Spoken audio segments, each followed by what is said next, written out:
Okay, so today we're going to solve a heat transfer problem. So we already seen so many heat transfer problem, but this problem we use a different method to solve. Okay, that condition is called periodic condition.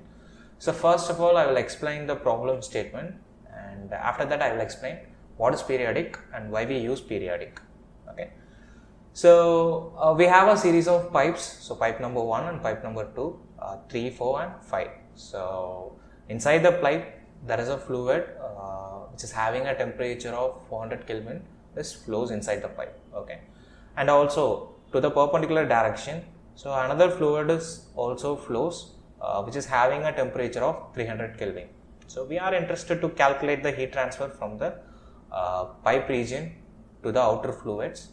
So the given the mass flow rate of 0.05 Kelvin per second, as well as they given the boundary conditions for everything like dimension of the pipe and then temperature inside the temperature of the fluid inside the pipe, and then density, specific heat. So everything is already defined, already given. Okay, so I'll explain this stuff in 3D. So we have 5 pipes, pipe number 1, pipe number 2, pipe number 3 and pipe number 4 over here. So a liquid flows inside the pipe, so which is having a temperature of 400 Kelvin, as well as from the inlet to the outlet, and another fluid is also flows in this direction. Okay, so this wall we consider as an inlet and this wall we consider as an outlet. So our liquid is flows like this. So we are interested to capture the heat transfer from the pipe region to the outer fluid region. Okay, I'll open workbench.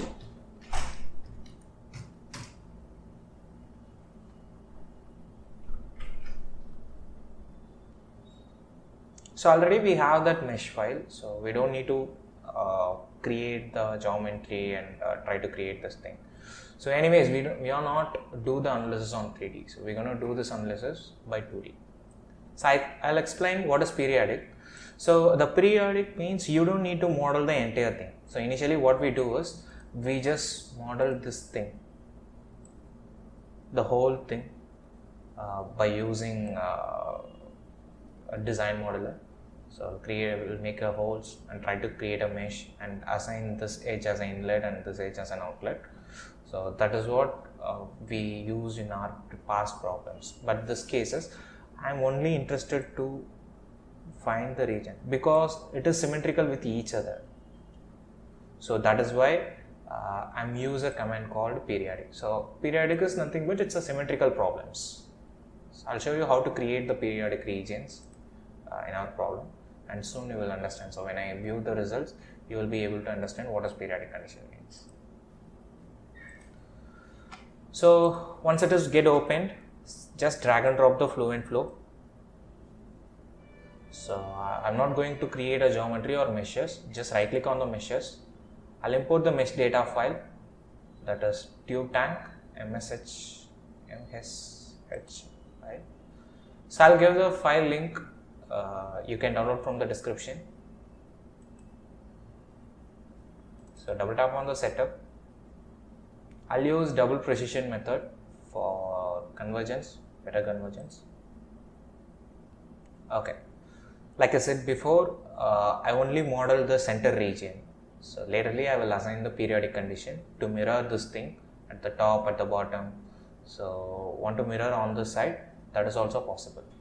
Click on check to check the meshes and everything. Once it is setted, so I'm going to use the pressure based and steady state. So because our velocity is not changed too much, here we have a very minimum level of velocity. Since we deals with the energy, I just enable the energy equation and say click on OK. Once the energy equation is turned on, the next step is you need to define the viscosity. As I said before, we are only work with the very minimum number of velocity. So here we don't have any turbulence at all. So I'll use a laminar condition for this case. Since we have the RE factor around 1000, right? So Reynolds number. So I'll use laminar and say click on OK. Once the energy and viscous is defined, we can move on to the next step, that is material creation. So just double tap on the materials. Now we have two regions, one is fluid and solid. So we only have a fluid region. I just double tap on the fluid. By default we only have one material, that is air, but I'm using, so we are working with water. So go to fluid. You can add the water from the fluid database. Double tap on the fluid database. I'm looking for water. We have water vapor also, but we are looking for water liquid. I'll choose this thing. So once the density and Cp, thermal conductivity, everything is given. So just what we seen over here. So I'll use the standard data. Just copy that thing and say close, and again close. Now the water liquid is get added in the materials. So now we need to assign this water liquid to the boundary condition, that is fluid region. For that you can go to the cell zone conditions. I'll just double tap on the cell zone condition. Here we have the fluid region, that is fluid 16. I'll choose this thing and say edit, or else you can just double tap on it. So by default it's set to air. I want to change that thing to water liquid. Once it is get changed, just click on apply and say close. So now we have defined the cell zone conditions. Okay. So first we check the measures and we define the energy equation turned on, and we define the viscous flow, that is laminar. We added the material, that is water. Once we added the water, we define the fluid as a water. Okay. So the next step is boundary condition. So it is very important thing. So once I double tap on the boundary condition, you'll have so many regions, that is symmetrical region, 11, 13, 18, 24. Want to display that measures, you can display the things. So right now all the things are defined. So I want to identify the symmetrical regions, not symmetrical, that is periodic region. So periodic means the mirroring on the sides. So they already define the symmetry. A symmetry means on the upper side we have a symmetry and the lower side we have the symmetry. Want to view that region, symmetrical regions, I'll show you that thing. I'll show you one, two. I'll uncheck all the things. I'll only show you the periodic regions and see display. See? So periodic means whatever you have here, that will be mirrored. So we can create the condition. So we only model this thing, right? So what I will do here is I just mirror the component by using symmetrical conditions, so upwards and lowards. I'll have one mirror on upside and one mirror on side. Similarly, I need a periodic region over here. So I want to mirror this thing. For that, I want to create a symmetrical periodic condition. So to define that, we need to identify this region, because currently we have 4 walls. So I don't know which wall is periodic one. For that, I'll uncheck this thing. I'll say all 11. So these are all the condition. I need this one, this and this. So by using this thing, I can make a periodic condition, but I don't want this thing. So this is for inner wall region of the pipe. To identify that, I'll just make these 2 things as display. Now it's for the, okay, I'll say 11 and 12 and 9. Okay, now wall number 12 and wall number 9, this indicates the inlet and outlets. So this is inlet and this is outlet. Okay, I just find out these things. So once you find that thing, you can just click on display, everything will be displayed. But if you want to apply, so when I click on the wall 12 and wall 9, right now it's set to wall. But if I try to right click, okay, I'll expand this thing, walls. I'll choose wall number 9 and right click and say type. So we have axis, exhaust fan inlet, pressure, velocity inlet, everything we have, but we don't have any symmetrical condition, periodic conditions at all. So to convert the wall number 12 and wall number 9 as a periodic zones, we're gonna use the console. For that, just double tap on the console and click on enter. So now you'll get an arrow mark. So we are enter into the command manager zone. When we are enter into the command zone, so I'll use the first command called mesh and say enter.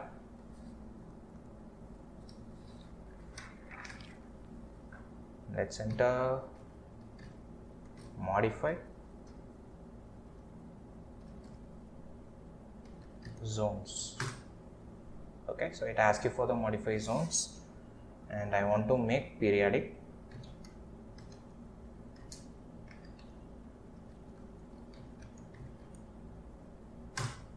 Okay, so now it asks for which region you want to make it as a periodic zone. So I want to make the wall number 12 and wall number 9 as a periodic zones.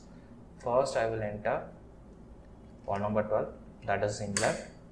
So it asks you for the shadow region for the another side, that is outlet. So I'll use the wall number 9. So it is a rotational periodic. No, it's not a rotational periodic. So I'll say no. So do you want to create the periodic zones? Yes, I want to. Give S. So auto detection translation vector you want? Yes, I need. Okay. So once you click on enter, now a new periodic zone number 12 is created. So the wall number 9 and wall number 12 is vanished. Okay.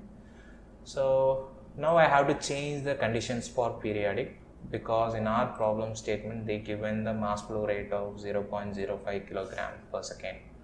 So we have to define that thing. So to make that, just click over here, or else you have the option called periodic condition over here. You can click here also.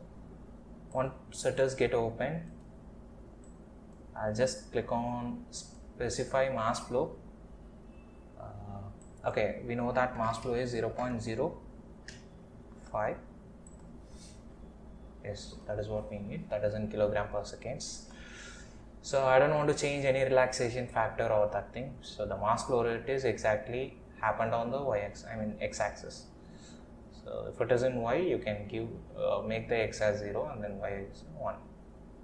Okay. What will be the temperature? The temperature will be 300 Kelvin. So I don't want to change that thing also. Just click on OK. Now the periodic zones is set. So the next thing is we need to change the temperature on wall 3 and wall 21. Okay, so on wall 3 you know that in display mesh setting I will show you wall 3. See, wall 3 and wall 21 is the inner part of the, it's a wall of pipe. Okay, we know that the pipe wall temperature is around 400 Kelvin. So we need to define that, right? Okay, I'll select all the things. Say display. Okay, just choose wall 21 and click on edit. So go to the thermal properties and make it as a temperature. So right now by default it's set to 300 Kelvin. I'll change to 400 Kelvin and say click on apply. Either you can copy the settings to wall 3 or else you can just double tap on this thing. Go to thermal, temperature and make it as a 400. And say apply, click on close. Now we have wall 21, wall 3. Okay, so we define the temperature for these two things and also we change the condition for periodic also. Once everything is defined, next move on to the solution. I'll double tap on the method. So I'll use coupled one, I'll use the standard settings. I don't want to change anything over here. Directly you can move on to the initialization part. I'll use hybridized initialization. Just click on initialize. It says that there is no inlet and outlet. Yes, that's true. We don't have any inlet and outlets. We just only have a periodic zones. If you want to patch anything, yes, I want to patch the temperature, because at the beginning stage itself, I have a temperature of 300 Kelvin. That is the fluid temperature. At the initial stage, the fluid 16 temperature is around 300 Kelvin. So you have to define that thing in patch option. So before executing the problems, okay, I'll choose this thing and say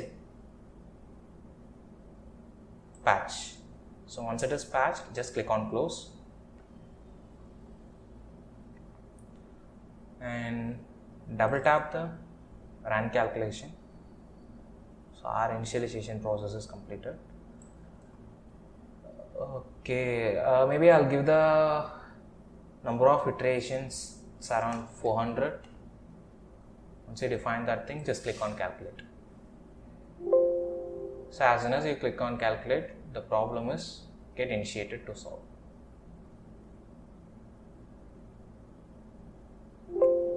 Okay, so the problem is actually converged at a solution of 119. Okay, so here we don't use any CFD post. I'll show you how to view the results in Fluent itself, in Fluent console itself. So I am interested to view the contours of temperature changes and velocity changes and pressure changes.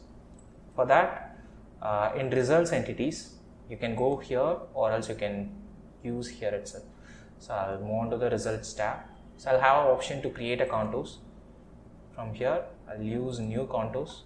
It asks you for a name. I'll name it as a velocity. Okay, so velocity, and I'll change the parameters to velocity and velocity magnitude in all directions, and say click on save and display. It shows the velocity changes in all around the regions, but right now we don't have any symmetrical regions at all. So to view that thing also, just click on close, go to the views option. In views, I'll just click on views here, choose all things and say apply. Now you'll get the symmetric views. It shows the exact values of the velocity changes. Okay, sir, what about the periodic conditions? So we define the periodic on this age and this age, right? So if you want to view that periodic things, you can go to the views, again click on views. So there is an option to define the periodic repeats. I just click on define. Right now it's set to 2. Okay, click on set. See, the 2 sets of things will be shown. If you want to view as a 3, you can click on views, define. I'll make it as a 3 and say set. Close. Now we have a 3 sets of results. So this is what we call it as a periodic regions. So if you define this thing as a periodic, it will be mirrored like that. So how many periodic you need, you can. So initially we just designed 2 things, but we get the results for so many pipe sessions. Okay, so we just created a contours for the velocities. Still, if you need additional contours, you can. I'll show you that thing also. So in contours we have one velocity. So I'll just right click on contours and make it as a new. Now I'm looking for the temperature changes. Temperature, it's a static temperature, and say click on save and display. Now the temperature distribution is exactly shown. It's actually displayed. I mean convection factor is happened. So initially the heat transfer is very minimum. So after that the heat is transferred like this. The temperature is slightly increased over this ratio. Right.